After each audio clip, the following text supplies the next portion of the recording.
ನಮಸ್ತೆ, ಹರಿ ಓಂ. ಎಲ್ಲರಿಗೂ ಶ್ರೀವದಿ ವಾಹಿನಿಗೆ ಸ್ವಾಗತ. ಮತ್ತೆ ಈ ಸಂಸ್ಕೃತದ ಕಲಿಕೆಯ ಈ ಒಂದು ಶ್ರೇಣಿನ ಮುಂದುವರಿಸ್ತಾ ಇದ್ದೀವಿ. ಸುಮಾರು ದಿನ ಇದ್ದದ್ದು ಪೋಸ್ಟ್ ಮಾಡಿರಲಿಲ್ಲ ಯಾವ ವಿಡಿಯೋನು, ಕಾರಣಾಂತರಗಳಿಂದ ಇವತ್ತಿಂದ ಮತ್ತೆ ಶುರು ಮಾಡೋಣ ಅಂತ ಆಗ್ತಾ ಇದೆ. ದೇವರ ದಯೆಯಿಂದ ಹೋಪ್ಫುಲಿ ಹೀಗೆ ಕಂಟಿನ್ಯೂ ಆಗುತ್ತೆ ಅಂತ ಅಂದ್ಕೊಂಡಿದ್ದೀನಿ. ಓಕೆ, ಇವತ್ತು ಯಾವ ವಿಷಯಗಳ ಬಗ್ಗೆ ಮಾತಾಡೋಣ ಅಂತಂದ್ರೆ, ಕಾರಕಾಹ ಮತ್ತೆ ಕಾರಕ ವಿಭಕ್ತಯ. ಅಂದ್ರೆ ವಿಭಕ್ತಿ ನಮಗೆ ಗೊತ್ತೇ ಇದೆ ಅಲ್ಲ, ಕನ್ನಡದಲ್ಲೂ ಕೂಡ ನಾವು ವಿಭಕ್ತಿ ಬಳಕೆ ಹೇಗೆ, ಎಷ್ಟೆಷ್ಟು ವಿಭಕ್ತಿಗಳು ಅದೆಲ್ಲ ನಾವು ಕಲ್ತೇ ಇರ್ತೀವಿ. ಅದೇ ತರ ಅದನ್ನ ಇಲ್ಲಿ ಕಾರಕ ವಿಭಕ್ತಿ ಮತ್ತೆ ಕಾರಕ ಅಂತ ಹೇಳ್ತೀವಿ. ಇದನ್ನ ನೋಡೋಣ ಏನು ಇದ್ರದ್ದು ವ್ಯತ್ಯಾಸ ಏನಿದೆ ಅಂತ. ಇದನ್ನ ಯಾಕೆ ಮಧ್ಯದಲ್ಲಿ ತಗೋತಾ ಇದ್ದೀನಿ ಅಂತಂದ್ರೆ, ನಾವು ಇಲ್ಲಿ ತನಕ ನಾವು ಏನು ಪಾಠ ಪ್ರವೇಶ ಪುಸ್ತಕ ಇದ್ರದ್ದು ಸಂಸ್ಕೃತ ಭಾರತೀಯ ಪಠ್ಯಪುಸ್ತಕದಲ್ಲಿ ಪ್ರವೇಶ ಸ್ತರದ ಪಠ್ಯ ಪುಸ್ತಕದಲ್ಲಿ ನೋಡಿದಾಗ ಅಲ್ಲಿ ಮೊದಲನೆಯ 1ರಿಂದ 4ನೆಯ ಪಾಠಗಳಲ್ಲಿ ತುಂಬಾ ಸರಳವಾಗಿ ಕೊಟ್ಟಿದ್ದಾರೆ, ಯಾಕಂದ್ರೆ ಕಲಿಯೋರಿಗೆ ಅದು ಸುಲಭವಾಗಲಿ ಅಂತ. ಅಲ್ಲಿ ಹಾಗಾಗಿ ಪ್ರಥಮ ವಿಭಕ್ತಿಯ ಬಳಕೆ ಕೂಡ ಮಾಡಿದ್ದಾರೆ. ಅದೇ ಒಂದು ಇದ್ದಾಗ ನಮಗೆ ಕಷ್ಟ ಅನ್ಸಲ್ಲ ಭಾಷೆ ಕಲಿಬೇಕಾದ್ರೆ. ನಂತರದಲ್ಲಿ ಬೇರೆ ವಿಭಕ್ತಿಗಳ ಬಳಕೆ ಶುರು ಆಗ್ತಾ ಹೋಗುತ್ತೆ. ಅದಕ್ಕೋಸ್ಕರ ನಮಗೆ ಇದ್ರ ಬಗ್ಗೆ ಸ್ವಲ್ಪ ಗೊತ್ತಿದ್ರೆ ಇದೊಂಥರ ನಮಗೆ ತಳಪಾಯ ಅಥವಾ ಅಡಿಪಾಯ ಹಾಕ್ದಂಗೆ, ಫೌಂಡೇಶನ್ ಲೆಸನ್ ಅಂತ ತಗೊಳ್ಬಹುದು ಇದನ್ನ. ಹಾಗಾಗಿ ಈ ಒಂದು ವಿಷಯನ ಇವತ್ತು ತಗೊಂಡ್ಬಿಟ್ಟು ಆಮೇಲೆ ನಂತರದಲ್ಲಿ ಪ್ರವೇಶ ಪಠ್ಯ ಪುಸ್ತಕದ ಪ್ರಕಾರ ಮುಂದುವರ್ಸೋಣ ಅಂತ. ಎಂದಿನಂತೆ ನಾವು ಪ್ರಾರ್ಥನೆಯಿಂದ ಈ ತರಗತಿ ಶುರು ಮಾಡೋಣ. ವಕ್ರತುಂಡ ಮಹಾಕಾಯ ಸೂರ್ಯಕೋಟಿ ಸಮಪ್ರಭ ನಿರ್ವಿಘ್ನಂ ಕುರು ಮೇ ದೇವ ಸರ್ವಕಾರ್ಯೇಷು ಸರ್ವದಾ. ಸರಸ್ವತಿ ನಮಸ್ತುಭ್ಯಂ ವರದೆ ಕಾಮರೂಪಿಣಿ ವಿದ್ಯಾರಂಭಂ ಕರಿಷ್ಯಾಮಿ ಸಿದ್ಧಿರ್ಭವತು ಮೇ ಸದಾ. ವಾಗರ್ಥಾವಿವ ಸಂಪೃಕ್ತೌ ವಾಗರ್ಥ ಪ್ರತಿಪತ್ತಯೇ ಜಗತಃ ಪಿತರೌ ವಂದೇ ಪಾರ್ವತೀ ಪರಮೇಶ್ವರೌ. ಗುರುರ್ಬ್ರಹ್ಮ ಗುರುರ್ವಿಷ್ಣುಃ ಗುರುರ್ದೇವೋ ಮಹೇಶ್ವರಃ ಗುರುಃ ಸಾಕ್ಷಾತ್ ಪರಬ್ರಹ್ಮ ತಸ್ಮೈ ಶ್ರೀ ಗುರವೇ ನಮಃ. ಶಾಂತಿ ಮಂತ್ರ. ಓಂ ಸಹನಾ ಭವತು ಸಹನೌ ಭುನಕ್ತು ಸಹ ವೀರ್ಯಂ ಕರವಾವಹೈ ತೇಜಸ್ವಿನಾವಧೀತಮಸ್ತು ಮಾ ವಿದ್ವಿಷಾವಹೈ. ಓಂ ಶಾಂತಿ ಶಾಂತಿ ಶಾಂತಿ. ಹರಿ ಓಂ. ಶ್ರೀ ಗುರುಭ್ಯೋ ನಮಃ. ಹರಿ ಓಂ. ನಾವು ಇಲ್ಲಿ ತನಕ ಏನೇನು ಕಲ್ತಿದ್ದೀವಿ ಅಂತ ಜಸ್ಟ್ ಒಂದು ಸಮ್ಮರಿ ಅಷ್ಟೇ. ಈಗ ಮುಂದೆ ಹೋಗೋಣ. ಇವತ್ತು ನಾನು ಹೇಳಿದ ಹಾಗೆ ಕಾರಕಾಹ ಕಾರಕ ವಿಭಕ್ತಯ ಚ, ಕಾರಕ ಮತ್ತು ಕಾರಕಗಳು ಮತ್ತು ಕಾರಕ ವಿಭಕ್ತಿಗಳು ಅಂತ ನಾವು ಅದನ್ನ ಕನ್ನಡದಲ್ಲಿ ಹೇಳಿದ್ರೆ. ಸೊ ಇವಾಗ ಏನು ಈ ಕಾರಕ ಅಂತ ಫಸ್ಟ್ ತಿಳ್ಕೊಳ್ಳೋಣ. ಈಗ ಯಾವುದೇ ಒಂದು ವಾಕ್ಯವನ್ನ ರಚನೆ ಮಾಡ್ತೀವಿ ಅಂತಂದ್ರೆ ನಮಗೆ ನಮ್ಮೆಲ್ಲರಿಗೂ ಗೊತ್ತಿರೋ ಹಾಗೆ ಕರ್ತೃಪದ, ಕರ್ಮಪದ ಮತ್ತು ಕ್ರಿಯಾಪದ ಇರುತ್ತೆ. ಎಷ್ಟೋ ಸರಿ ಕರ್ಮಪದ ಇಲ್ದೇನೆ ಕೂಡ ನಾವು ಮಾಡಬಹುದು ವಾಕ್ಯವನ್ನ. ಅದು ಅಕರ್ಮಕ ಸಕರ್ಮಕ ಅಂತ ಇರುತ್ತಲ್ಲ ಕ್ರಿಯಾಪದಗಳು, ಅದನ್ನ ನಾವು ಮತ್ತೆ ನೋಡ್ತೀವಿ ಮುಂದೆ. ಅದೇ ಸಾಮಾನ್ಯವಾಗಿ 2 ಅಥವಾ 3 ಭಾಗ ಇರುತ್ತೆ. ಕರ್ತೃ ಮತ್ತೆ ಕ್ರಿಯಾ ಮತ್ತು ಬೇಕೇ ಬೇಕು. ಕರ್ಮಪದ ಕೆಲವುದ್ರಲ್ಲಿ ಬೇಕಾಗತ್ತೆ, ಕೆಲವುದ್ರಲ್ಲೇ ಇರಲ್ಲ. ಒಟ್ಟಿನಲ್ಲಿ ಅವು 3 ಅಂತ ನಾವು ಅರ್ಥ ಮಾಡ್ಕೊಂಡ್ರಾಯ್ತು. ಕರ್ತೃಪದ, ಕರ್ಮಪದ ಮತ್ತು ಕ್ರಿಯಾಪದ. ಈಗ ಕಾರಕ ಅಂದ್ರೆ ಏನು ಅಂತಂದ್ರೆ, ನಾಮಪದ ಅಂತಂದ್ರೆ ಅಲ್ಲಿ ಕರ್ತೃ ಅಥವಾ ಕರ್ಮ ಆಗ್ಬೋದು, ಅದು ನಾಮಪದ ಆಗುತ್ತಲ್ಲ ಅದು. ಮತ್ತು ಕ್ರಿಯಾಪದಗಳ ಮಧ್ಯದಲ್ಲಿ ಏನು ಸಂಬಂಧ ಇರುತ್ತೋ ಅದನ್ನ ಕಾರಕ ಅಂತ ಹೇಳ್ತೀವಿ. ಇದು ಈಗ ಡೆಫಿನೇಷನ್ ನೋಡ್ತಾ ಇದೀವಿ. ಅದು ಕನ್ನಡದಲ್ಲಿ ಕೂಡ ನಾವು ಕಲ್ತಿರ್ತೀವಿ, ಆದ್ರೆ ಈಗ ಏನಾದ್ರು ಕನ್ಫ್ಯೂಷನ್ ಆದ್ರೆ ಮುಂದೆ ನೋಡಿದಾಗ ಸರಿ ಹೋಗುತ್ತೆ ಅಂದ್ರೆ ಏನು ಅಂತ. ಈ ಸದ್ಯಕ್ಕೆ ಈ ಒಂದು ಅಂಶ ತಿಳ್ಕೊಂಡ್ರಾಯ್ತು. ಕರ್ತೃ ಅಥವಾ ಕರ್ಮಪದ ಮತ್ತೆ ಕ್ರಿಯಾಪದಗಳ ಮಧ್ಯದಲ್ಲಿ ಒಂದು ಸಂಬಂಧವನ್ನ ಯಾವುದು ಕಲ್ಪಿಸುತ್ತೋ ಅದನ್ನ ಕಾರಕ ಅಂತ ಹೇಳ್ತೀವಿ. ಸೊ ಅದು ಮತ್ತೆ ಕಾರಕ ವಿಭಕ್ತಿ ಏನು ಅಂತ ಕೇಳಬಹುದು ನೀವು. ಇಲ್ಲೇನು ಅಂತಂದ್ರೆ ಕಾರಕ ವಿಭಕ್ತಿ ಕರ್ತೃ ಮತ್ತೆ ಕರ್ಮಪದ ಮತ್ತೆ ಕ್ರಿಯಾಪದಗಳ ಮಧ್ಯದಲ್ಲಿ ಇರುವ ಪ್ರಕಾರ ಕರ್ತೃ ಮತ್ತು ಕರ್ಮಪದಕ್ಕೆ ಈ ಒಂದು ವಿಭಕ್ತಿ ಪ್ರತ್ಯಯ ಅಂತ ಒಂದು ಸೇರಿಸ್ತೀವಿ. ಸೊ ಆ ಸಂಬಂಧನ ನಾವು ಅದನ್ನೇ ತೋರಿಸ್ಬೇಕು ಅಥವಾ ಅದನ್ನ ವ್ಯಕ್ತಪಡಿಸ್ಬೇಕು ಒಂದು ವಾಕ್ಯದಲ್ಲಿ ಅಂದಾಗ ಈ ಒಂದು ಪ್ರತ್ಯಯನ ಸೇರಿಸ್ತೀವಿ. ಅದು ಮುಂದೆ ನಾನು ಒಂದು ಕೋಷ್ಟಕ ತೋರಿಸ್ತೀನಿ ಅಥವಾ ಟೇಬಲ್ನ, ಅವಾಗ ಅಲ್ಲಿ ಗೊತ್ತಾಗುತ್ತೆ. ಅದಕ್ಕೆ ವಿಭಕ್ತಿ ಪ್ರತ್ಯಯ ಅಂತ ಹೇಳ್ತೀವಿ ಅಥವಾ ಕಾರಕ ವಿಭಕ್ತಿ ಅಂತ ಹೇಳ್ತೀವಿ. ಈ ವಿಭಕ್ತಿ ಪ್ರತ್ಯಯಕ್ಕೆ ನಾವು ಕಾರಕ ವಿಭಕ್ತಿ ಅಂತ ಹೆಸರು ಹೇಳ್ತೀವಿ. ಕಾರಕ ಏನು ಸಂಬಂಧವನ್ನ ಕಲ್ಪಿಸುತ್ತಲ್ಲ ಅದಕ್ಕೆ ಕಾರಕ ಅಂತೀವಿ. ಆ ಸಂಬಂಧವನ್ನ ವ್ಯಕ್ತಪಡಿಸೋಕೆ ನಾವು ಯಾವ ವಿಭಕ್ತಿ ಪ್ರತ್ಯಯವನ್ನು ಉಪಯೋಗಿಸ್ತೀವಲ್ಲ ಅದನ್ನೇ ಕಾರಕ ವಿಭಕ್ತಿ ಅಂತ ಕರಿತೀವಿ. ಈಗ ಮುಂದೆ ಏನು ಹಾಗಾದ್ರೆ ಇದಕ್ಕೂ ವ್ಯತ್ಯಾಸಗಳಿದೆಯಾ ಅಂತಂದ್ರೆ ಹೌದು. ಕತಿ ವಿಭಕ್ತಯ ಸಂತಿ ತೇಕೆ ಅಂದ್ರೆ ನಾನು ನಿಮಗೆ ಸಂಸ್ಕೃತ ಇದು ಕೆಲವು ಇದು ಮುಂದೆ ಕಲಿತೀವಿ ಮುಂದಿನ ಪಾಠಗಳಲ್ಲಿ. ಸದ್ಯಕ್ಕೆ ಇಲ್ಲಿ ಏನು ಪ್ರಶ್ನೆ ಅಂತಂದ್ರೆ ಸಂಸ್ಕೃತದಲ್ಲಿ ಇಲ್ಲಿ ಕೇಳಿರೋದು ವಿಭಕ್ತಿಗಳು ಎಷ್ಟಿದೆ, ಅದು ಯಾವ್ಯಾವುದು ಅಂತ. ವಿಭಕ್ತಿಗಳನ್ನ ತಗೊಂಡಾಗ ಸಪ್ತ ವಿಭಕ್ತಯ ಸಂತಿ ಅಂದ್ರೆ 7 ವಿಭಕ್ತಿಗಳಿದೆ. ಅದೇ ಕತಿ ಕಾರಕಾಹ ಸಂತಿ ತೇಕೆ ಎಷ್ಟು ಕಾರಕಗಳಿದೆ ಮತ್ತೆ ಅವು ಯಾವುವು ಅನ್ನೋದು ಈ ಒಂದು ಪ್ರಶ್ನೆ. ಷಡ್ ಕಾರಕಾಹ ಸಂತಿ. ಇಲ್ಲಿ ನೋಡಿ ಸಪ್ತ ವಿಭಕ್ತಯ, ಇಲ್ಲಿ ಷಡ್ ಕಾರಕಾಹ ಅಂತ ಇದೆ. ಅಂದ್ರೆ ಇಲ್ಲಿ 7 ವಿಭಕ್ತಿ ಇದೆ ಆದ್ರೆ ಕಾರಕಗಳು ಬರೀ 6 ಅಂತ ಉತ್ತರ. ಇದು ಹೇಗೆ ಆಗುತ್ತೆ ಅಂತ ರಿಲೇಶನ್ಶಿಪ್ ಅಂತಂದ್ರೆ ಇಲ್ಲಿ ಅರ್ಥ ಮಾಡ್ಕೋಬಹುದು. ಪ್ರಥಮ ವಿಭಕ್ತಿ ಏನನ್ನ ವ್ಯಕ್ತಪಡಿಸುತ್ತೆ ಅಂತಂದ್ರೆ ಕರ್ತೃಕಾರಕ. ಓಕೆ, ಈಗ ಯಾರು ಕರ್ತೃ ಅಂತಂದ್ರೆ ಒಂದು ಕೆಲಸವನ್ನು ಮಾಡುವ ಯಾವ ವಾಕ್ಯದಲ್ಲಿ ಯಾರಿಂದ ಒಂದು ಕ್ರಿಯೆ ಆಗ್ತಿದೆಯೋ ಅವರಿಗೆ ಕರ್ತೃ ಅಂತ ಹೇಳ್ತೀವಲ್ಲ ಅದು. ನೆಕ್ಸ್ಟ್ ದ್ವಿತೀಯ ವಿಭಕ್ತಿನ ಕರ್ಮಕಾರಕ ಅಂತ ಹೇಳ್ತೀವಿ. ತೃತೀಯ ವಿಭಕ್ತಿ ಕರಣಕಾರಕ. ಚತುರ್ಥಿ ವಿಭಕ್ತಿ ಸಂಪ್ರದಾನಕಾರಕ. ಪಂಚಮಿ ವಿಭಕ್ತಿ ಅಪಾದಾನಕಾರಕ.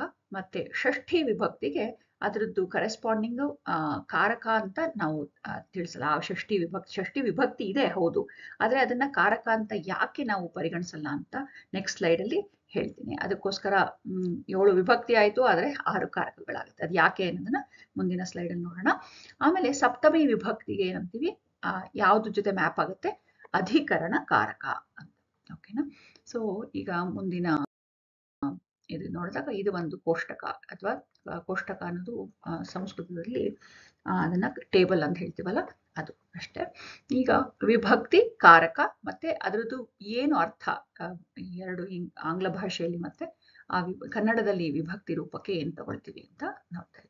ಇವಾಗ ಇನ್ನು ಕನ್ನಡದಲ್ಲಿ ನೀವು ಜ್ಞಾಪಕ ಇಟ್ಕೊಂಡಿದ್ವಿ, ನಾವು ಸ್ಕೂಲಲ್ಲಿ ಕಲಿಬೇಕಾದ್ರೆ ಇದೊಂಥರ ವಿಭಕ್ತಿ ರೂಪಗಳ ಈ ಟೇಬಲ್ ಕಲಿಬೇಕಾದ್ರೆ ಅನ್ನು ಇಂದ ಹೀಗೆ ದೆಸೆಯಿಂದ ಅಲ್ಲಿ ಎ ಓ ಅಂತರ ಉದ್ದಕ್ಕೆ ಮೆಮರೈಸ್ ಮಾಡಿ ಹೇಳ್ಬಿಡ್ತಿದ್ವಿ. ಸೊ ನಮಗೆ ಅದನ್ನ ಜ್ಞಾಪಕ ಇಟ್ಕೊಳ್ಳೋಕೆ ಈಸಿ ಆಗುತ್ತೆ ಅಂತ. ಸೊ ಅದನ್ನ ಇಲ್ಲಿ ಕೊಡಲಾಗಿದೆ. ಸೊ ಅಕಸ್ಮಾತ್ ನೀವು ಇಂಗ್ಲಿಷ್ ಅಲ್ಲಿ ರೆಫರೆನ್ಸ್ ಬೇಕು ಅಂತಂದ್ರೆ ಈ ಒಂದು 3ನೇ ಕಾಲಮ್ ಅಲ್ಲಿ ಅದು ಕೂಡ ಕೊಟ್ಟಿದೆ. ಸೊ ನಾವೀಗ ಇವಾಗ ಸದ್ಯಕ್ಕೆ ಇದನ್ನ ಮುಂದೆ ನಾವು ಇದರಲ್ಲಿ ವಾಕ್ಯ ರಚನೆ ಮಾಡ್ತೀವಲ್ಲ ಅಲ್ಲಿ ಇನ್ ಡೆಪ್ತ್ ನಾವು ಹೋಗೋಣ. ಈಗ ಸದ್ಯಕ್ಕೆ ಇಲ್ಲಿ ಕರ್ತೃ ಕರ್ಮ ಕರ್ಣ ಅದೇನೇನು ಅಷ್ಟು 7 ವಿಭಕ್ತಿಗಳು ಮತ್ತೆ 6 ಕಾರಕಗಳು. ಸೊ ಅದನ್ನ ನೋಡೋಣ. ಯಾಕೆ ಷಷ್ಠಿನ ಅದನ್ನ ಕಾರಕಗಳಲ್ಲ ಅನ್ನಂತ ಕಾರಕ ವಿಭಕ್ತಿ ಅಲ್ಲ ಅಂತ ಯಾಕೆ ತಗೊಳ್ತೀವಿ ಅಂತಂದ್ರೆ ಈಗ ರಾಮನ ಮನೆ ಅಂತ ಹೇಳ್ತೀವಿ ಅಲ್ವಾ, ಅಥವಾ ನನ್ನ ಪುಸ್ತಕ ಅಂತ. ಈಗ ಏನಾಗ್ತಾ ಇದೆ, ನಾವು ಕಾರಕದ ಒಂದು ಏನಂತ ಇದನ್ನ ನೋಡಿದ್ವಿ ಅಲ್ಲ, ಅದರದ್ದು ಡೆಫಿನೇಷನ್ ಏನು ಅಂತ ನೋಡಿದಾಗ ಕಾರಕಕ್ಕೆ ಅದು ನಾಮಪದ ಮತ್ತು ಕ್ರಿಯಾಪದಗಳ ಮಧ್ಯದಲ್ಲಿ ಸಂಬಂಧವನ್ನ ಯಾವುದು ಏರ್ಪಡಿಸುತ್ತೋ ಅದನ್ನ ಕಾರಕ ಅಂತ ಹೇಳ್ತೀವಿ ಅಲ್ಲಿ. ಬಟ್ ಇಲ್ಲಿ ಏನಾಗುತ್ತೆ ಅಂದ್ರೆ ಷಷ್ಠಿ ವಿಭಕ್ತಿಲಿ ಏನಾಗ್ತಾ ಇದೆ, ಅದು 2 ನಾಮಪದಗಳ ಮಧ್ಯದಲ್ಲೇ ಸಂಬಂಧ ಬರ್ತಿದೆಯೇ ಹೊರತು ಕ್ರಿಯಾಪದದ ಜೊತೆ ಏನು ಸಂಬಂಧ ಇಲ್ಲ.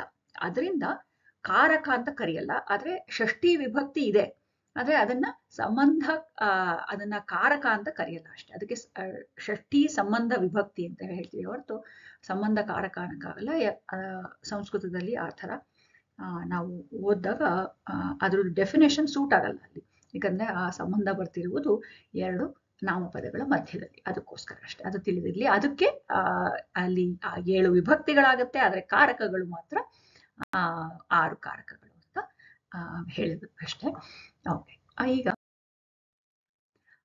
ಈಗ ನಾವು ರಾಮ ಶಬ್ದದ ಒಂದು ವಿಭಕ್ತಿ ಟೇಬಲ್ ಅಥವಾ ಕೋಷ್ಟಕ ಅಂತ ಹೇಳ್ತೀವಲ್ಲ, ಅದನ್ನ ನೋಡೋಣ.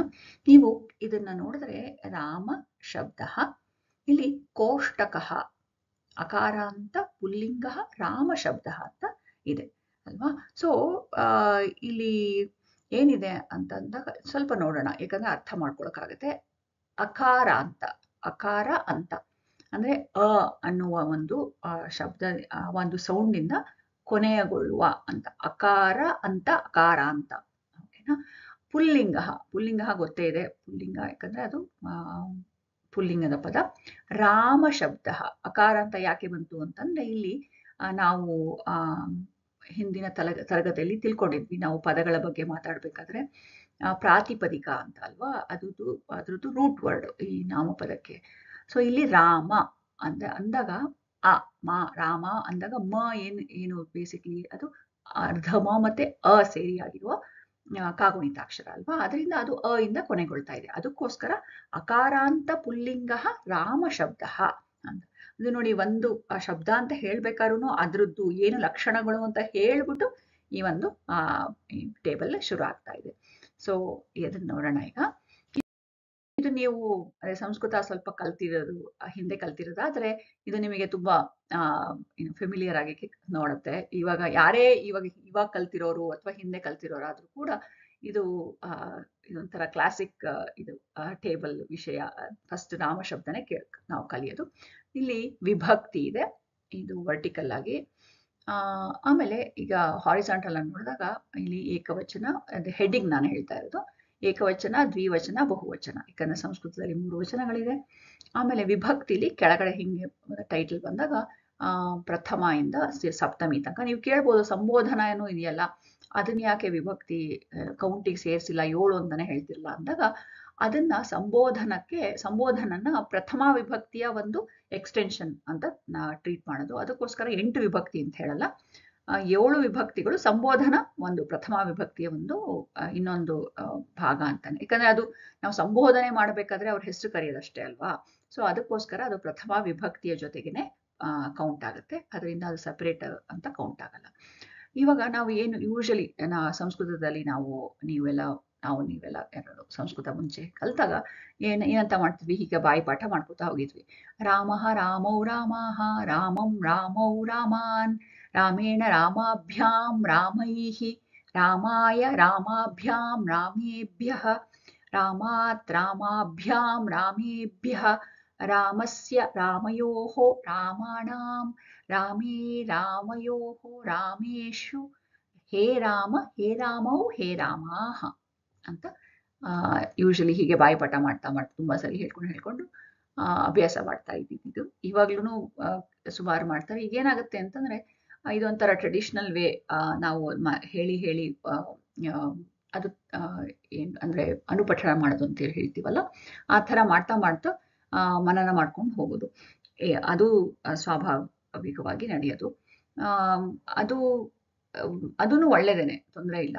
ಆದ್ರೆ ನಮಗೀಗ ಕಲಿತಾ ಏನ್ ಅನ್ಸುತ್ತೆ, ಇದೆಲ್ಲ ನಮಗೆ ಕೆಲವು ಸರಿ ನಾವು ಫಾರ್ ಎಕ್ಸಾಂಪಲ್ ನಾನು ಇನಿಷಿಯಲಿ ಕಲ್ತಿದ್ದೆ ಪ್ರೌಢಶಾಲೆಯಲ್ಲಿ, ಆದ್ರೆ ಆಮೇಲೆ ಹಿಂಗೆ ಟಚ್ ಬಿಟ್ಟು ಹೋಗಿ ಸ್ವಲ್ಪ ಫೌಂಡೇಶನ್ ಇದ್ರೂ ಕೂಡ ನಂತರ ಕಲಿಬೇಕು ಅಂದಾಗ ನಮಗೆ ಅರ್ಥ ಮಾಡ್ಕೊಂಡು ಕಲ್ತ್ರೆ ಜಾಸ್ತಿ ನಮಗೆ ಸುಮ್ಮನೆ ಓದ್ಕೊಂಡು ಹೋಗಿ ಅಥವಾ ಗಟ್ಟು ಹೊಡೆಯೋದು ಅಂತ ಹೇಳ್ತೀವಲ್ಲ, ಆ ಥರ ಆದರೆ ನಮಗೆ ಈ ವಯಸ್ಸಿನಲ್ಲಿ ನಾನು am speaking from experience. So ಅದಕ್ಕಿಂತ ನನಗೆ ಅದು ಅರ್ಥ ಮಾಡಿಕೊಂಡು ಮಾಡಿದ್ರೆ ಹೆಲ್ಪ್ ಆಗುತ್ತೆ. ಅಥವಾ ಈಗಿನ ಕಾಲದ ಕಲಿಕೆ ನೋಡಿದಾಗ ಅದ್ರಲ್ಲಿ ಏನಾರ ಒಂದು ಆಕ್ರೋನಿಮೋ ಇಲ್ಲ ಏನಾರ ಸಮಥಿಂಗ್ ಅದು ಹುಡ್ಕೊಂಡು ಜ್ಞಾಪಕ ಇಟ್ಕೊಳ್ಳೋಕೆ ಹೇಗೆ ಅಂತ ಇದ್ರೆ ಒಳ್ಳೇದಲ್ವಾ ಅಂತ ಆ ಒಂದು ಥಾಟ್ ಕೂಡ ಬರೋ ಸಾಧ್ಯತೆ ಇದೆ. ಇವಾಗ ಮಕ್ಕಳೆಲ್ಲ ನೀವು ನೋಡಿ, ನಾವೆಲ್ಲ ಈ ಕೆಮಿಸ್ಟ್ರಿಯಲ್ಲಿ ಪಿರಿಯಾಡಿಕ್ ಟೇಬಲ್ ಅಂತ ಕಲಿಬೇಕಾದ್ರೆ ಸುಮ್ಮನೆ ಒಂಥರ ಮಗಪ್ ಮಾಡಿ ಟ್ರೈ ಮಾಡ್ತೀವಿ. ಇವಾಗೆಲ್ಲ ಎಷ್ಟೋ ಸರಿ ಮಕ್ಕಳನ್ನ ನೀವು ನೋಡಿದ್ರೆ ಪೀರಿಯಾಡಿಕ್ ಟೇಬಲ್ ಅಂತ ಕಲಿಬೇಕಾದ್ರೆ ಒಂದು ಹಾಡಿನ ಮೂಲಕ ಕಲ್ತ್ಬಿಡ್ತಾರೆ ಅಂಡ್ ಅವ್ರಿಗೆ ಎಷ್ಟು ಬೇಗ ಅದನ್ನ ಮನನ ಮಾಡ್ಕೋತಾರೆ. ಸೊ ಅದರಿಂದ ಆ ಥರ ಏನಾದ್ರು ಕಲಿಬಹುದಾ ಅಂತಾನು ನಮ್ಮ ಮನಸ್ಸಿಗೆ ಬರುತ್ತೆ. ಹಾಗೆ ನೋಡಿದ್ರೆ ಮಾಡಬಹುದು, ಅದೇನು ತೊಂದರೆ ಇಲ್ಲ. ಈಗೇನಾಗುತ್ತೆ ಅಂದ್ರೆ ಈ ತರ ಟ್ರೆಡಿಷನಲ್ ವೇ ಕಲಿಬೇಕಾದಾಗ ನಾವೇನ್ ಮಾಡ್ತೀವಿ, ಆ ಅಕಾರ ಅಂತ ಪುಲ್ಲಿಂಗ ರಾಮ ಶಬ್ದ, ಪ್ರಥಮ ವಿಭಕ್ತಿ ಏಕವಚನ ಅಂದ್ಬಿಟ್ಟು ರಾಮ, ಆಮೇಲೆ ಪ್ರಥಮ ವಿಭಕ್ತಿ ಅಂದ್ಬಿಟ್ಟು ಆಮೇಲೆ ಉದ್ದಕ್ಕೂ ರಾಮ, ರಾಮವು ರಾಮಾಹ.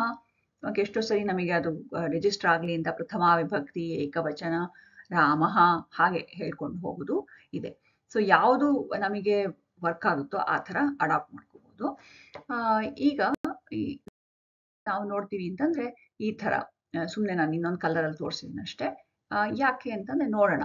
ಈಗ ನಾವೇನಾದ್ರು ಮಾತಾಡ್ಬೇಕಾದ್ರೆ ಸಂಸ್ಕೃತದಲ್ಲಿ ಏನಾದ್ರು ಸಂಭಾಷಣೆ ಮಾಡಬೇಕು ಅಥವಾ ಏನಾದ್ರೂ ಒಂದು ವಾಕ್ಯ ರಚನೆ ಮಾಡಬೇಕು ಅಂತಂದ್ರೆ ನಮಗೆ ಈ ವಿಭಕ್ತಿಯ ರೂಪವೆಲ್ಲ ಗೊತ್ತೇ ಇರಬೇಕು. ಇಲ್ಲ ಹೋದ್ರೆ ನಮಗೆ ಮಾಡಕ್ಕಾಗಲ್ಲ ಅಲ್ವಾ. ಈಗ ರಾಮನಿಂದ ವರವನ್ನು ಪಡೆದನು ಅಂತ ಏನಾದ್ರು ಇರುತ್ತೆ ಅನ್ಕೊಳ್ಳಿ, ಹನುಮಂತನು ರಾಮನಿಂದ ವರವನ್ನು ಪಡೆದನು ಅಂತ. ಅದೆಲ್ಲ ಶುದ್ಧ ಮಾಡ್ಬೇಕಾದ್ರೆ ನಮಗೆ ರಾಮನಿಂದ ಹನುಮಂತನು ಅಂತೆಲ್ಲ ಹೇಳ್ಬೇಕಾದ್ರೆ, ಆಮೇಲೆ ಪಡೆದನು ಅಂತೆಲ್ಲ ಹೇಳ್ಬೇಕಾದ್ರೆ ಸೊ ಏನಾದ್ರು ಈ ಮೇಲೆ ರಾಮ ಮತ್ತೆ ಹನುಮಂತ ಅಲ್ಲಿ ಬಂತು, ಏನು ಪಡೆದ ಅಂದ್ರೆ ವರ ಅಲ್ವಾ. ಅಲ್ಲಿ ಅದೆಲ್ಲ ಅದಕ್ಕೆಲ್ಲ ನಾವು ಸಂಸ್ಕೃತದಲ್ಲಿ ಆ ಒಂದು ವಾಕ್ಯ ರಚನೆ ಮಾಡಬೇಕು ಅಥವಾ ನಾವು ಸಂಭಾಷಣೆ ಮಾಡಬೇಕು ಸಂಸ್ಕೃತದಲ್ಲಿ ಅಂತಂದ್ರೆ ಈ ವಿಭಕ್ತಿಗಳ ರೂಪ ಪರಿಚಯ ನಮಗೆ ಬೇಕೇ ಬೇಕು. ಅವಾಗ ಏನನ್ಸುತ್ತೆ, ಈಗ ಯಾವಾಗ್ಲೂ ನಾವು ದ್ವಿವಚನ ಬಹುವಚನ ಹೀಗೆ ಉದ್ದುದ್ದಕ್ಕೆ ಅಂದ್ರೆ ಹಾರಿಸಾಂಟಲ್ ಆಗಿ ಓದ್ಕೊಂಡು ಹೋಗಿ ಮನನ ಮಾಡಿದ್ರೆ ಬೇಗ ನಮಗೆ ಸೆಂಟೆನ್ಸ್ ಅಲ್ಲಿ ಮಾಡ್ಬೇಕಾದ್ರೆ ಈಗ ಎಲ್ಲಾ ವಿಭಕ್ತಿಗಳ ರೂಪ ಪ್ರತಿ ವಚನದಲ್ಲಿ ಈಗ ವರ್ಟಿಕಲ್ ಆಗಿ ಕಲಿಯೋದು. ರಾಮ ರಾಮಂ ರಾಮೇಣ ರಾಮಾಯ ರಾಮಾತ್ ರಾಮಸ್ಯ ರಾಮೇ ಹೇ ರಾಮ ಅಂತ ಕಲ್ತಾಗ ನನಗನ್ಸುತ್ತೆ ಈ ತರ ಕಲ್ತಾಗ ಅದು ನಮ್ಗೆ ಯಾವುದೋ ಒಂದು ಸೆಂಟೆನ್ಸ್ ಮಾಡ್ಬೇಕಾದ್ರೆ ತಕ್ಷಣದಲ್ಲಿ ಈ ತರನು ನಾವು ಬೋತ್ ಹಾರಿಸಾಂಟಲ್ ಆ್ಯಂಡ್ ವರ್ಟಿಕಲ್ ಅಭ್ಯಾಸ ಮಾಡಿದ್ರೆ ಚಕ್ ಅಂತ ಆ ಒಂದು ಯಾವುದೋ ವಿಭಕ್ತಿಗೆ ಯಾವುದೋ ವಚನದ್ದು ರೂಪ ಯಾವುದು ಅನ್ನೋದು ಬೇಗ ಮನಸ್ಸಿಗೆ ಬರುವ ಸಾಧ್ಯತೆ ಇದೆ ಅಂತ ಅನ್ಸುತ್ತೆ. ಆಮೇಲೆ ಇನ್ನೊಂದೇನಂತಂದ್ರೆ ಇಲ್ಲಿ ನೀವು ಒಂದು ಪ್ಯಾಟರ್ನ್ ಗಮನಿಸ್ಬೋದು ಅಲ್ವಾ. ಇಲ್ಲೇನೋ ಏಕವಚನದ್ದು ಒಂದು ವರ್ಟಿಕಲ್ ಕಾಲಮ್ ನೋಡಿದಾಗ ಬೇರೆ ಬೇರೆ ಇದು ವಿಭಕ್ತಿ ಪ್ರತ್ಯಯ ಬಂದಿದೆ ಅಲ್ಲ. ರಾಮ, ಇಲ್ಲಿ ರಾಮಂ, ರಾಮೇಣ, ಎಲ್ಲದಕ್ಕೂ ಏನು ಫೌಂಡೇಶನ್ ವರ್ಡ್ ಅಥವಾ ರೂಟ್ ವರ್ಡು ರಾಮ, ಅದೇ ಪ್ರಾತಿಪದಿಕ ಅಲ್ವಾ. ಇದಕ್ಕೆ ಜೊತೆಗೆ ನಾವು ವಿಭಕ್ತಿ ಪ್ರತ್ಯಯ ಸೇರಿ ರಾಮ, ರಾಮಂ, ರಾಮೇಣ ಆ ಥರ ಆಗಿದೆ. ಅದೇ ನೀವು ದ್ವಿವಚನಕ್ಕೆ ಬಂದಾಗ ನೀವು ಅಬ್ಸರ್ವ್ ಮಾಡ್ಬೋದು. ಇಲ್ಲಿ ನೋಡಿ ರಾಮೌ ರಾಮವು ಪ್ರಥಮ ಮತ್ತೆ ದ್ವಿತೀಯ ಕೆರಡೆ ಅದೇ ಬರುತ್ತೆ.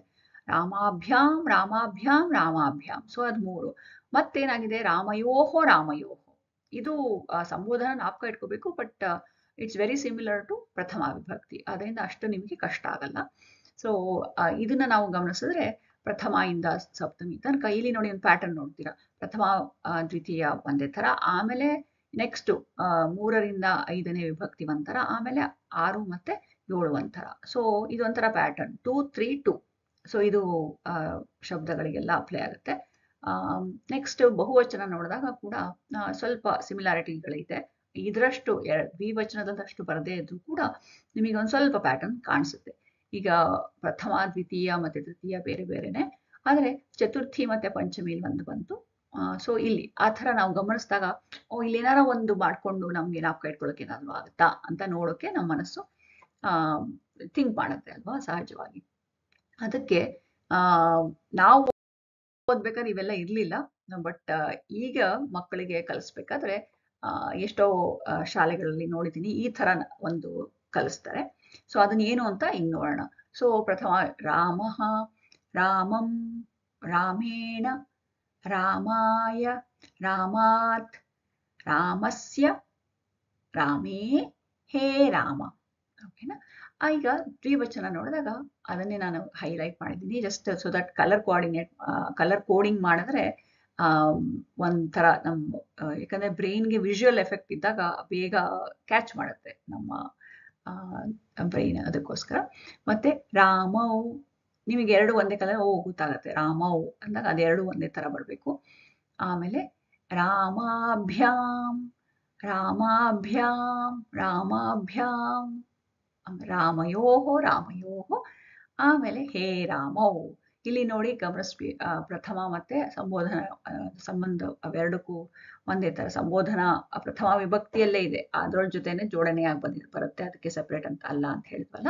ಇಲ್ಲಿ ನೋಡಿ ರಾಮಃ ಅಂತ ಹೇಳ್ತೀವಿ, ಇಲ್ಲಿ ಹೇ ರಾಮ ಅದು ಬಂತು. ಇಲ್ಲಿ ರಾಮೌ ಇದೆ, ಇಲ್ಲಿ ಹೇ ರಾಮೌ ಬಂದಿದೆ. ಈಗ ನಾವು ಬಹುವಚನ ನೋಡಿದ್ರೆ ಪ್ರಥಮ ವಿಭಕ್ತಿಲಿ ಏನಾಗುತ್ತೆ, ತುಂಬಾ ರಾಮ ಅಂದ್ರೆ ಎರಡಕ್ಕಿಂತ ಹೆಚ್ಚು ರಾಮಗಳಿದ್ದಾಗ ರಾಮಾಹ ಅಂತ ಬರುತ್ತೆ. ರಾಮಾನ್ ರಾಮೈಹಿ.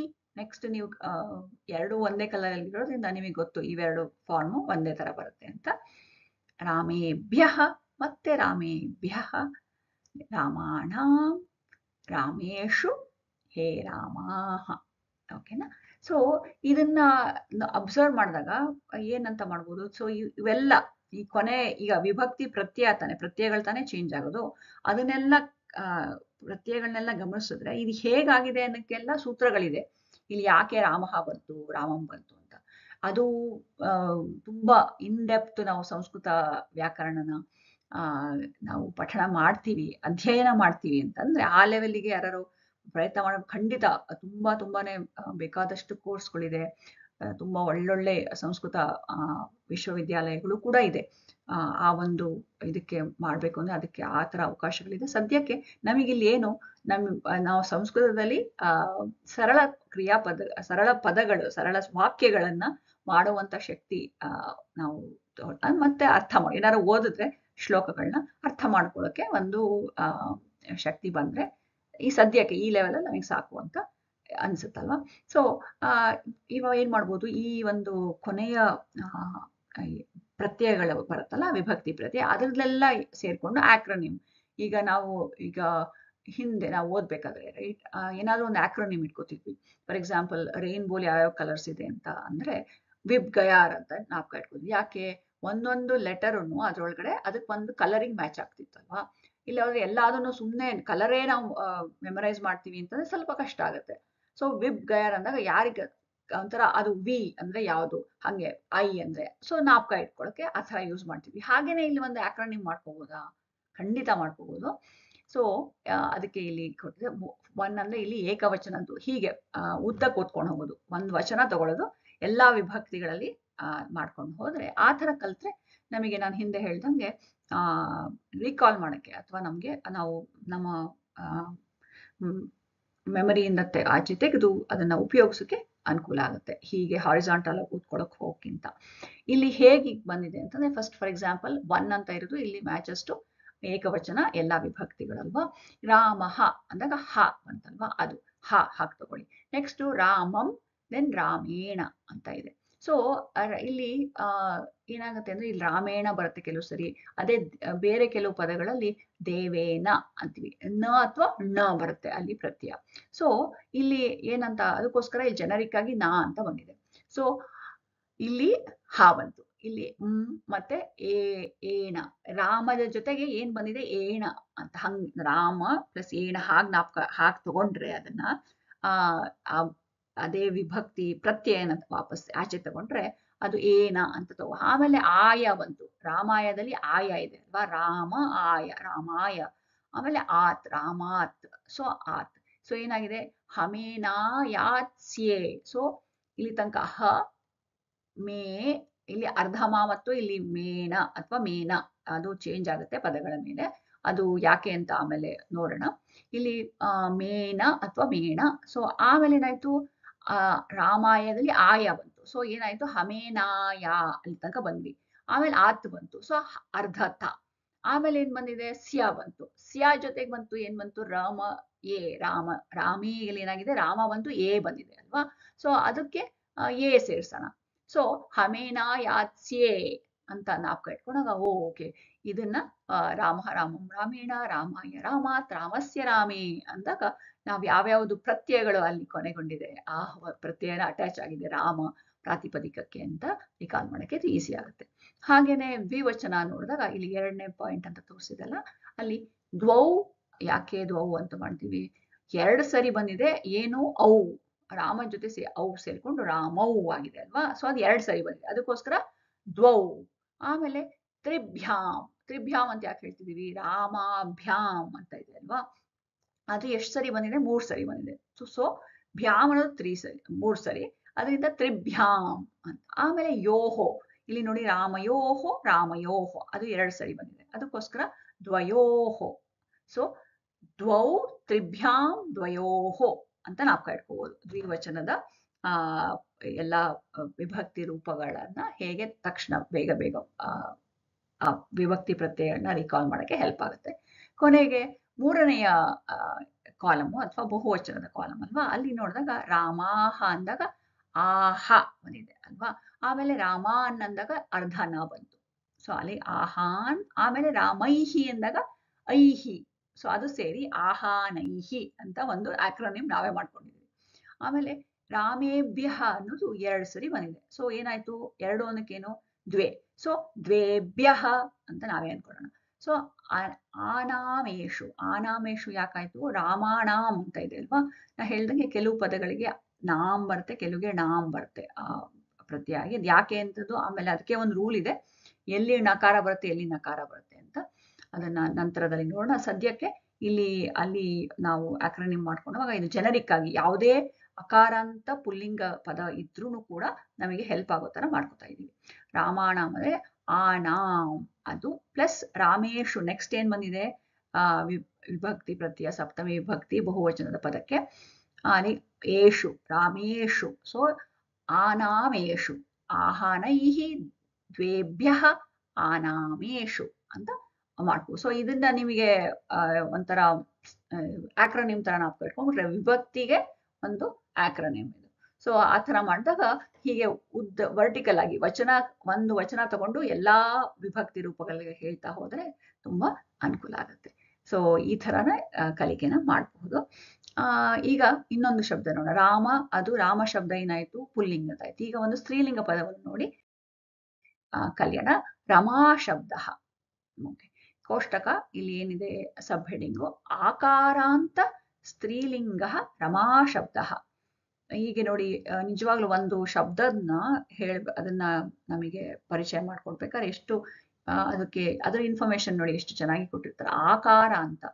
ಸೊ ಆ ರಮಾ ಅಂದಾಗ ಏನಾಗಿದೆ? ಆ ಇಂದ ಕೊನೆಗೊಂಡಿದೆ ಅಲ್ಲ. ಸೊ ಆಕಾರಾಂತ ಸ್ತ್ರೀಲಿಂಗ, ಅದು ಆಕಾರದಿಂದ ಕೊನೆಗೊಂಡಿರುವ ಸ್ತ್ರೀಲಿಂಗದ ಶಬ್ದ ರಮಾ ಅಂತ ಇದ್ರದ್ದು ಅರ್ಥ. ಸೊ ಇದು ಅಷ್ಟೇ, ಇದು ಕೋಷ್ಟಕ. ನಾನೇನು ಓದಕ್ ಹೋಗಲ್ಲ, ಬಿಕಾಸ್ ನೀವೇ ಓದ್ಕೋಬಹುದು, ಅದೇನಿಲ್ಲ. ಜಸ್ಟ್ ಇವಾಗ ಏನಂತಂದ್ರೆ ಅದೇ ಟ್ರೆಡಿಷನಲ್ ಆಗಿ ನಾವು ಕಲಿತೀವಿ ಅಂತಂದ್ರೆ ನಮಗೆಲ್ಲ ಹೀಗೆ, ನಾವೆಲ್ಲ ಹೀಗೆ ಕಲ್ತಿದ್ದು. ನಾನು ಸ್ಕೂಲಲ್ಲಿ ನಾನು ಸಂಸ್ಕೃತ ಕಲ್ತಾಗ ಇವಾಗ ಅದೇ ನಾನು ಹಿಂದೆ ಹೇಳಿದ್ನಲ್ಲ ರಾಮ ಶಬ್ದ ತಗೋಣ, ಅದೇ ತರ. ಸೊ ಪ್ರಥಮ ವಿಭಕ್ತಿ ಅಂದ್ಬಿಟ್ಟು ರಮಾ, ರಮೇ, ರಮಾಹ. ದ್ವಿತೀಯ ವಿಭಕ್ತಿ ರಮಾಂ, ರಮೇ, ರಮಾಹ. ಹಾಗೆ ಅದೇ ತರ ಹೀಗೆ ಮಾಡ್ಕೊಂಡು ಹೋಗುದು, ಅದು ಸಾಂಪ್ರದಾಯಿಕ ಪದ್ಧತಿ. ಈಗ ಇದು ಸೇಮ್ ಅದೇ ಕಲರ್ ಕೋಡ್ ಮಾಡಿದೀನಿ ಅಷ್ಟೇ, ಬೇರೆ ತರ ಕಾಣಿಸ್ಲಿ ಅಂತ. ಇದನ್ನೇ ನಾವು ಮತ್ತೆ ಕಂಠಸ್ಥೀಕರಣಕ್ಕೆ ಅಥವಾ ಗಟ್ಟು ಹೊಡೆಯೋದು ಅಂತ ಹೇಳ್ತೀವಲ್ಲ, ಅದಕ್ಕೆ ಈ ಒಂದು ಪದ ಸಂಸ್ಕೃತದಲ್ಲಿ ಅದನ್ನ ಮನನ ಮಾಡ್ಕೊಳ್ಳಕ್ಕೆ ಮತ್ತೆ ಈ ರಮಾ ಶಬ್ದಕ್ಕೂ ಅದೇ ತರ ಮಾಡಬಹುದಾ? ನಾಮಕ್ ಮಾಡಿದ್ವಲ್ಲ ಆ ತರ ವಿಭಕ್ತಿ ಪ್ರತ್ಯೇಕ ಒಂದೊಂದು ನಾಮಕ ಮಾಡ್ಕೊಳ್ಳಕ್ಕೆ ಸುಲಭವಾಗುವಂತ ಆಕ್ರನಿಮ್ ಅಂದ್ರೆ ಮಾಡಬಹುದು ಖಂಡಿತ. ಸೊ ಇವಾಗ ನೋಡಿದ್ರೆ ಹೀಗೆ ಉದ್ದುದ್ದಕ್ಕೆ ಓದ್ಕೊಂಡು ಹೋಗೋಣ. ಅಂದ್ರೆ ಒಂದು ವಚನ ತಗೊಂಡ್ಬಿಟ್ಟು ಎಲ್ಲಾ ವಿಭಕ್ತಿಗಳ ರೂಪದಲ್ಲಿ ನೋಡ್ಕೊಂಡು ಹೋಗುದು. ರಮಾ, ರಮಾಂ, ರಮಯಾ, ರಮಾಯೈ, ರಮಾಯಾಹ, ರಮಾಯಾಹ, ರಮಾಭ್ಯಾಂ, ಹೇ ರಮೇ. ಓಕೆ. ಆಮೇಲೆ ದ್ವಿವಚನದಲ್ಲಿ ತಗೊಂಡಾಗ ರಮೇ, ರಮೇ. ಇದನ್ನ ಕಲರ್ ನಾನು ಆಲ್ರೆಡಿ ತೋರಿಸಿದ್ನ ಹೇಳ್ದಂಗೆ ಅದೊಂಥರ ನಮ್ಮ ಮನಸ್ಸಲ್ಲಿ ನಮ್ಮ ಬ್ರೈನಿಗೆ ಆಕ್ಟಿವೇಶನ್ ಮಾಡಕ್ಕೆ ಸೌಂಡ್ ಆಗ್ಬೋದು ಅಥವಾ ಈ ಕಲರ್ ಆಗ್ಬೋದು.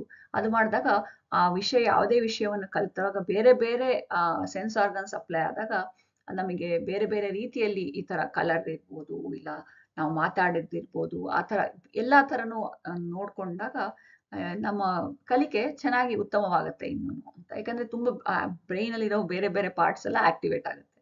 ಸೊ ಹಾಗಾಗಿ ಅಷ್ಟೇ.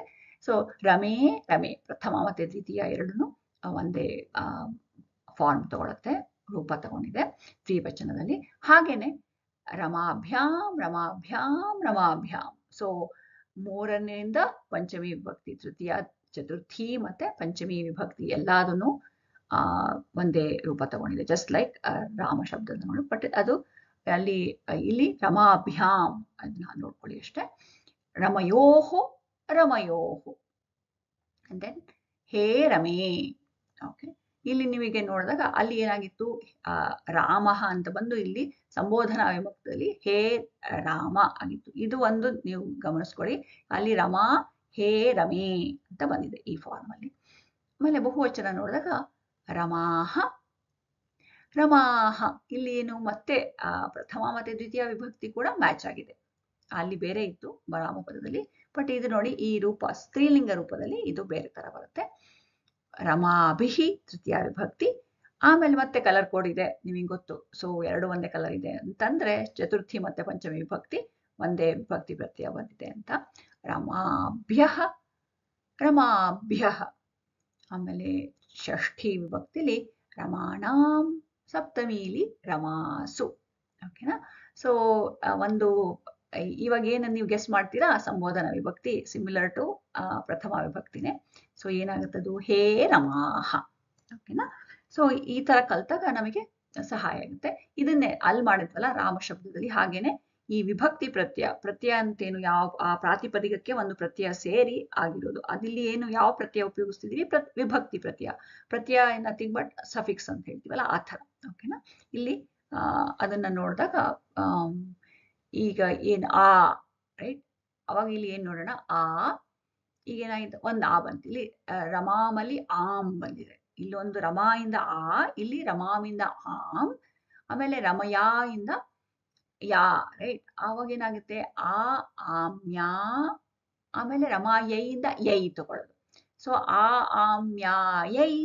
ನೆಕ್ಸ್ಟ್ ರಮಾಯಾಹ, ಯಾಹ ಅನ್ನೋದು ಎರಡು ಸರಿ ಬಂತಲ್ವಾ, ದ್ವಾಯಾಹ ಅಂತ ಹೇಳೋದು. ಇದೇನು ಸಂಸ್ಕೃತದಲ್ಲಿ ಇದೇನು ಗ್ರಾಮರ್ ಅಂತ ಕರೆಕ್ಟ್ ಆಗಿದ್ಯಾ, ಹಿಂಗೆಲ್ಲ ಪ್ರಯೋಗ ಮಾಡ್ಬೇಕಾ, ಅವೆಲ್ಲ ಏನ್ ಹೇಳ್ತೀರಾ, ನಾವು ಪ್ರಾಪರ್ ಇದು ಅಂತ ಅಲ್ಲ. ಇದು ಏನ್ ಮಾಡ್ಕೋತಿದೀವಿ ನಾವು, ಯಾಕೆ ಈ ತರ ಆಕ್ರನಿಮ್ ಮಾಡ್ಕೋತಾ ಇದೀವಿ ಅಂತಂದ್ರೆ ನಮಗೆ ಸುಲಭ ಆಗ್ಲಿ ಮನನ ಮಾಡಕ್ಕೆ ಅಥವಾ ಕಂಠಸ್ಥೀಕರಣ ಮಾಡಕ್ಕೆ ಅಂತವೇ ಹೊರತು ಇಲ್ಲಿ ಅಯ್ಯೋ ಇದಕ್ಕೇನೋ ಬೇರೆ ಬೇಕ್ಬಿಟ್ಟು ಇಲ್ಲೆಲ್ಲ ಹೆಂಗ್ ಮಾಡಕ್ಕಾಗತ್ತೆ ಆ ತರ ಎಲ್ಲ ಕೆಲವು ತುಂಬಾ ಇದೇ ತರ ಟ್ರೆಡಿಷನಲ್ ವೇಲೇನೆ ಹೇಳ್ಬೇಕು ಅಂತ ಇದ್ದಾಗ ಕೆಲವು ಆ ತರ ಒಂದು ಪ್ರಶ್ನೆಗಳ ಉದ್ಭವ ಆಗುವ ಸಾಧ್ಯತೆ ಇದೆ.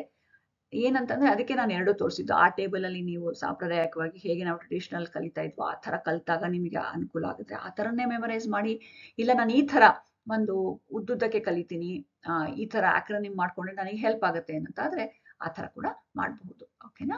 ಸೊ ಈಗ ದ್ವಿವಚನ ಬಂದಾಗ ಇಲ್ಲಿ ಏನಾಗಿದೆ, ರಮೇ ರಮೇ. ಸೊ ಎ ಅನ್ನೋದು ಎರಡು ಸರಿ ಬಂತು ಇಲ್ಲಿ. ಸೊ ದ್ವೇ, ಸೊ ಎರಡು ಸರಿ ಅನ್ನೋದಕ್ಕೆ ದ್ವೇ ಅಂತ ಬಂದಿದೆ. ರಮಾಭ್ಯಾಮ್ ಇವೆಲ್ಲ ನಾವು ಮಾಡ್ಕೊಂಡಿರೋದು. ಸೊ ನಮಗೆ ರೀಕಾಲ್ ಆಗಿದೆ, ಎಲ್ಲೂ ಸೂತ್ರಗಳಿಲ್ಲ, ಇದು ನಾವೇ ಮಾಡ್ಕೊಂಡಿರೋದು. ಸೊ ನೀವು ಇದನ್ನ ಈ ಒಂದು ಮೆಥಡ್ ನ ಅಪ್ಲೈ ಮಾಡ್ಕೊಂಡು ಯಾವುದೇ ಪದಕ್ಕೂ ಕೂಡ ನೀವು ಅದನ್ನ ಪ್ರಯೋಗ ಮಾಡಬಹುದು. ರಮಾಭ್ಯಾಮ್ ರಮಾಭ್ಯಾಮ್ ರಮಾಭ್ಯಾಮ್. ಎಷ್ಟು ಸರಿ ಬಂತು, ಭ್ಯಾಮ್ ಮೂರು ಸರಿ. ಸೊ ತ್ರಿಭ್ಯಾಮ್, ದ್ವೇ ತ್ರಿಭ್ಯಾಮ್. ನೆಕ್ಸ್ಟ್ ರಮಯೋಹೋ ರಮಯೋಹೋ. ಸೊ ಯೋಹೋ ಅನ್ನೋದು ಎರಡು ಸರಿ ಬಂತು. ಸೊ ದ್ವಯೋಹೋ. ಆಮೇಲೆ ಸಂಬೋಧನಾ ವಿಭಕ್ತಿ ಅಷ್ಟು ಕಷ್ಟ ಆಗಲ್ಲ.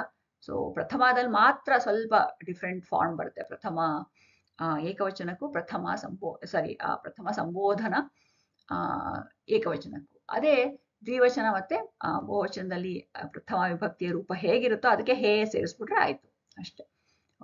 ಆಮೇಲೆ ಮೂರನೆಯ ಬಹುವಚನಕ್ಕೆ ನೋಡಿದಾಗ ಅಲ್ಲಿ ಏನಾಗ್ತಾ ಇದೆ, ಆಹ ರಮಾಹ ಬಂತಲ್ವಾ. ಸೊ ಆಹ ಅಂದಾಗ ದ್ವಾಹ. ಸೊ ಎರಡು ಸರಿ ಬಂದಿದೆ ದ್ವಾ. ಸೊ ದ್ವಾಹ ದೆನ್ ರಮಾಭಿಹಿ ಅನ್ನೋದ್ರಲ್ಲಿ ಒಂದೇ ಒಂದ್ಸರಿ ಬಿಹಿ ಬಂದಿದೆ ಅಲ್ವಾ. ಸೊ ದ್ವಾಹಾಭಿಹಿ ಅಂತ ಒಂದು ನಾವೇ ಆಕರಣೆ ಮಾಡ್ಕೊಂಡಿದೀವಿ ಹೆಲ್ಪ್ ಆಗ್ಲಿ ಅಂತ. ಆಮೇಲೆ ಬ್ಯಹ ಅನ್ನೋದು ಎಷ್ಟು ಸರಿ ಬಂತು ರಮಾ ಶಬ್ದಕ್ಕೆ ಬಹುವಚನದಲ್ಲಿ ಅಂತಂದ್ರೆ ಚತುರ್ಥಿ ಮತ್ತೆ ಪಂಚಮಿಯಲ್ಲಿ ಎಷ್ಟು ಸರಿ ಬಂದಿದೆ, ಎರಡೇ ಸರಿ. ಸೊ ದ್ವಾಭ್ಯಃ. ನೆಕ್ಸ್ಟ್ ರಮಾಣಾಂ, ಓಕೆ, ಅಂಡ್ ದೆನ್ ರಮಾಸು, ಅದು ಬೇರೆ ಬೇರೆ ಫಾರ್ಮಲ್ಲಿ ಇದೆಯಲ್ವಾ. ಸೊ ಇಲ್ಲೂ ಅಷ್ಟೇ ರಕಾರ ಬಂದು ಅದು ಒಂದು ರೂಲ್ ಇದೆ, ಅದನ್ನ ಆಮೇಲೆ ಹೇಳೋಣ. ಯಾಕೆ ನಕಾರ ಬರುತ್ತೆ ಕೆಲವು ಕಡೆ, ಯಾಕೆ ಕೆಲವು ಕಡೆ ನಕಾರ ಬರುತ್ತೆ ಅಂತಂದ್ರೆ ಆ ವಿಭಕ್ತಿ ಪ್ರತ್ಯಯದಲ್ಲಿ ಅದಕ್ಕೆ ಒಂದು ಬೇರೆ ರೂಲ್ ಇದೆ, ಅದನ್ನ ನಂತರದಲ್ಲಿ ನೋಡೋಣ. ಈಗ ಸದ್ಯಕ್ಕೆ ಇಲ್ಲಿ ಆ ನಾಮ್ ಅಂತ, ಆ ನಾಮ ಯಾಕೆ ಬರೋದಿಲ್ಲ, ಆ ನಾಮ್ ಅಂದ್ರೆ ಬಹುತೇಕ ಪದದಲ್ಲಿ ಆ ನಾಮ್ ಅಂತಾನೆ ಬರುತ್ತೆ. ಇಲ್ಲಿ ರಮಾನಾಮ್ ನೋಡಿದಿರಲ್ಲ, ಅದೇ ತರ ಅದು ಬದಲು ನಾಮ್ ಬರುತ್ತೆ ಅಲ್ಲಿ. ಸೊ ಅದಕ್ಕೋಸ್ಕರ ಇಲ್ಲಿ ಜನರಿಕ್ ಆಗಿ ಆನಾಮ್ ಅಂತ ಬಂದಿದೆ. ಆಮೇಲೆ ರಮಾಸುಲಿದೆ ಹಸು, ಆಸು ಆಯ್ತಲ್ವಾ. ಸೊ ಆನಾಮಾಸು ಅಂತ ನಾಪಕ ಇಟ್ಕೋಬಹುದು. ಸೊ ಇದನ್ನೆಲ್ಲ ಏನ್ ಹೀಗೆ ಮಾಡ್ಬೇಕಾ, ಇದೆಲ್ಲ ನಾನು ಕಟ್ ಹೊಡಿಬೇಕಂತಂದ್ರೆ ನಾನು ಹೇಳಿದ ಹಾಗೆ ಇದು ಸೂತ್ರ ಏನಲ್ಲ, ಯಾವ ಸಂಸ್ಕೃತದ ಪಠ್ಯ ಪುಸ್ತಕದಲ್ಲೂ ಸಿಗಲ್ಲ. ಇದು ನಾವೇ ಮಾಡ್ಕೊಂಡಿರೋದು. ಈಗ tips and tricks to learn something ಅಂತೆಲ್ಲ ಮಾಡ್ಕೋತೀವಲ್ಲ, ಅದೇ ತರ ಅಷ್ಟೇ. ಸೊ ನೀವೇನೆ ನಿಮಗೆ ಇದನ್ನ ವಿಭಕ್ತಿ ಪ್ರತ್ಯಯವನ್ನ ಹೇಗೆ ಹೀಗೆ ಮಾಡ್ಕೊಂಡ್ರೆ ಈ ತರ ಈಸಿ ಆಗುತ್ತೆ ಅಂತ ಅನ್ಸಿದ್ರೆ, ನೀವು ಇದೇ ಎಷ್ಟೊಂದು ಪದಗಳಿದೆ ಸಂಸ್ಕೃತದಲ್ಲಿ, ಹೀಗೆ ಮುಂದೆ ಕಲಿತಾ ಹೋಗ್ತೀವಿ ಬೇರೆ ಬೇರೆ ಪದಗಳನ್ನ. ಇವತ್ತಿಗೆ ಸದ್ಯಕ್ಕೆ ಬರೀ ಅಕಾರ ಅಂತ ಪುಲ್ಲಿಂಗ, ಆಮೇಲೆ ಆಕಾರ ಅಂತ ಸ್ತ್ರೀಲಿಂಗ ಎರಡೇ ನೋಡಿದ್ದು. ಹಾಗೇನೆ ಉಕಾರ ಈಕಾರ ಎಲ್ಲ ಬೇರೆ ಬೇರೆ ಪದಗಳಲ್ಲೆಲ್ಲ ಬೇರೆ ಬೇರೆ ಅಕ್ಷರಗಳ ಅಂತವಾಗುವ ಅಂದ್ರೆ ಕೊನೆಗೊಳ್ಳುವ ಪದಗಳ ಸುಮಾರು ಪದಗಳ ಪ್ರಯೋಗವನ್ನ ನಂತರದಲ್ಲಿ ನೋಡ್ತಾ ಹೋಗ್ತೀವಿ. ಸೊ ಈಗ ಇದನ್ನ ಅದೇ ಮತ್ತೆ ರೀಕ್ಯಾಪ್ ಮಾಡೋಣ ಅಂತಂದ್ರೆ, ಇವೆಲ್ಲ ಆಕ್ರನೇಮ್ ನಾವೇ ಮಾಡ್ಕೊಂಡಿರೋದು. ಸೊ ಇಲ್ಲಿ ಏನಾಗುತ್ತೆ, ಏಕವಚನಕ್ಕೆ ವಿಭಕ್ತಿಗಳ ಒಂದು ರೂಪ ಅಂತಂದ್ರೆ ಆಮ್ ನ್ಯಾಯೈ ದ್ವಾಯಾಹ ಆಯಾಮ್. ನೆಕ್ಸ್ಟ್ ದ್ವಿವಚನಕ್ಕಾದ್ರೆ ದ್ವೇ ತ್ರಿಭ್ಯಾಂ ದ್ವಯೋಹೋ. ನೆಕ್ಸ್ಟ್ ಬಹುವಚನಕ್ಕಾದ್ರೆ ದ್ವಾಹಾಭಿಃ ದ್ವಾಭ್ಯಃ ಆನಾಮಾಸ್ತು ಅಂತ. ಸೊ ಇದು ಹೆಂಗ್ ಹೆಲ್ಪ್ ಆಗುತ್ತೆ ನಮ್ಗೆ ಅಂತಂದ್ರೆ, ನಾವು ಉದ್ದಕ್ಕೆ ಇವಾಗ ರಮಾರಾಮಂ, ರಮಾರಮಾಂ, ರಮಯಾ ರಮಾಯೈ ಅಂತ ಹಂಗೆ ಮಾಡ್ಬೋದು, ಅದಿಲ್ಲ ಅನ್ನ ಹೇಳ್ತಾ ಇಲ್ಲ. ನಾವು ಅದನ್ನ ಪ್ರಿಂಟ್ ಔಟ್ ತಗೊಂಡು ನಮಗೆ ಎಲ್ಲಿ ನಾವು ನೋಡ್ತಾನೆ ಇರ್ತೀವಲ್ಲ ಅಂತ ಕಡೆ ಇಟ್ಕೋಬಹುದು. ಇಲ್ಲ ಇದನ್ನ ನಮ್ಮ ವಾಯ್ಸ್ ಅಲ್ಲಿ ನಾವೇ ರೆಕಾರ್ಡ್ ಮಾಡ್ಕೊಂಡು ಎಲ್ಲಾರ ಓಡಾಡ್ತಿರ್ಬೇಕಾರೆ ಅಥವಾ ಅಡಿಗೆ ಮಾಡ್ಬೇಕಾರೆ ಇಲ್ಲ ವಾಕಿಂಗ್ ಹೋಗ್ತಿರ್ಬೇಕಾರೆ ನೀವು just keep playing that, so ಬರುತ್ತೆ. ಬಟ್ ಈ ತರ ಇದ್ದಾಗ ಏನಾಗುತ್ತೆ, ನಿಮ್ಗೆ ರಮಾ ಅಂತ ಒಂದು ಶಬ್ದದಲ್ಲಿ ಇಟ್ಕೊಂಡು ಇದನ್ನೆಲ್ಲ ಈ ವಿಭಕ್ತಿ ಪ್ರತ್ಯಯವನ್ನ ನಾವು ಆಕ್ರನಿಮ್ ತರ ಮಾಡಿ ಇಟ್ಕೊಂಡಿದೀವಲ್ಲ, ಅದನ್ನೆಲ್ಲ ಅಪ್ಲೈ ಮಾಡ್ಕೊಂಡು ಹೋಗ್ಬಿಟ್ರೆ ಈಸಿಯಾಗಿ ರಿಕಾಲ್ ಆಗುತ್ತೆ. Okay, just one way of making it easier to learn ಅಷ್ಟೇ. ಸೊ ಆಮೇಲೆ ಇದು ನಾನು ಈ ಒಂದು ಪಾಠ ಶುರುವಾಗ ಮುಂಚೆನೆ ಹೇಳಿದೆ, ಸಂಸ್ಕೃತ ಭಾರತಿಯಲ್ಲಿ ಆ ಪ್ರವೇಶ ಪಠ್ಯ ಪುಸ್ತಕ ತುಂಬಾ ಚೆನ್ನಾಗಿ ಈ ಒಂದು ಸಿಲೆಬಸ್ನ ಸೆಟ್ ಮಾಡಿದ್ದಾರೆ. ಆ ಪಠ್ಯಕ್ರಮದಲ್ಲಿ ಸುಲಭವಾಗ್ಲಿ ಅಂತ, ಯಾಕಂದ್ರೆ ಯಾರು ಸಂಸ್ಕೃತ ಹಿಂದೆ ಕಲ್ತಿಲ್ದೆ ಹೋದ್ರು ಕೂಡ ಅವರಿಗೂ ಎಲ್ಲರಿಗೂ ಒಂದು ಕಲಿಯಕ್ಕೆ ಸಹಾಯ ಆಗ್ಬೇಕು ಅಂತ. ಅದರಿಂದ ಮೊದಲಿನಿಂದ 4ನೇ ಪಾಠಗಳಲ್ಲಿ ಬಹುತೇಕ ಬರೀ ಪ್ರಥಮ ವಿಭಕ್ತಿಲೇನೆ ಎಲ್ಲಾನು ಇದು ಒಂದು ಪುಟ್ಟ ಕಥೆ ಆಗ್ಬೋದು, ಯಾವುದೇ ವಾಕ್ಯ ರಚನೆ ಮಾಡೋದಿರ್ಬೋದು, ಎಲ್ಲದನ್ನು ಪ್ರಥಮ ವಿಭಕ್ತಿ ಉಪಯೋಗಿಸನೆ ಮಾಡಿ ಕೊಟ್ಟಿದ್ದಾರೆ.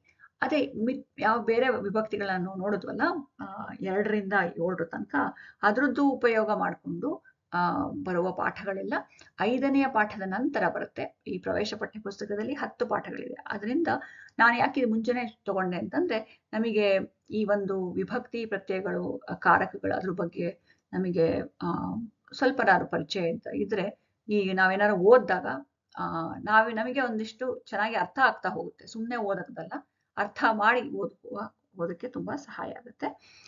ಮುಂದಿನ ಪಾಠದಲ್ಲಿ ಮತ್ತೆ ಪ್ರವೇಶ ಪಠ್ಯ ಪುಸ್ತಕದ ಇದನ್ನೇ ಸಿಲೆಬಸ್ ಅದೇ ಪ್ರಕಾರ ಮುಂದುವರ್ಸ್ಕೊಳ್ತಾ ಹೋಗ್ತೀವಿ. ಇದು ನಿಮ್ದು ಒಂದು ಫೌಂಡೇಶನ್ ಕ್ಲಾಸ್ ಅಂತ ಅನ್ಕೋಬಹುದು. ಈಗ ಸುಮಾರು ಕೆಲವು ಕಾನ್ಸೆಪ್ಟ್ಸ್ ನಾವು ಅದು ತಿಳ್ಕೊಳ್ಳೇಬೇಕು. ಆ ಥರದನ್ನೆಲ್ಲ ಆ ಥರ ಒಂದು ವಿಷಯದ ಇಲ್ಲಿ ಕಾರಕ ಮತ್ತೆ ಕಾರಕ ವಿಭಕ್ತಿಗಳು ಕೂಡ ಹೌದು. ಆಮೇಲೆ ಸೊ ಇವತ್ತಿಗೆ ಈ ಒಂದು ಕಾರಕ ಮತ್ತೆ ಕಾರಕ ವಿಭಕ್ತಿಗಳಂದ್ರೇನು, ಅದ್ರಿಗೆ ಸಂಬಂಧಗಳೇನು, ಅದ್ರದ್ದು ಯಾವ ರೂಪ ಇರುತ್ತೆ, ಏನಾದ್ರು ನಮ್ಗೆ ಅದನ್ನ ಸುಲಭವಾಗಿ ಏನಾದ್ರು ಕಲಿಯಕ್ಕೆ ಏನಾದ್ರು ಮಾರ್ಗಗಳಿದೆಯಾ ಅನ್ನೋಕ್ಕೆ ಅದನ್ನು ಕೂಡ ನೋಡಿದ್ವಿ. ಸೊ ಎಲ್ಲರಿಗೂ ನಿಮ್ಮ ಕಲಿಕೆ ಚೆನ್ನಾಗಿ ಮುಂದುವರಿಲಿ ಅಂತ ಹಾರೈಸ್ತೀವಿ. ಶಾಂತಿ ಮಂತ್ರದಿಂದ ಎಲ್ಲರಿಗೂ ಒಳ್ಳೇದಾಗ್ಲಿ, ಎಲ್ಲರೂ ಚೆನ್ನಾಗಿರ್ಲಿ ಅಂತ ಕೋರ್ತಾ ಕಂಪ್ಲೀಟ್ ಮಾಡೋಣ. ಓಂ ಸರ್ವೇ ಭವಂತು ಸುಖಿನಃ, ಸರ್ವೇ ಸಂತು ನಿರಾಮಯಾಃ, ಸರ್ವೇ ಭದ್ರಾಣಿ ಪಶ್ಯಂತು मा कश्चित् दुःखभाग् भवेत्। ॐ शान्तिः शान्तिः शान्तिः। हरिः ॐ श्रीगुरुभ्यो नमः। हरिः ॐ। सर्वं श्रीकृष्णार्पणमस्तु।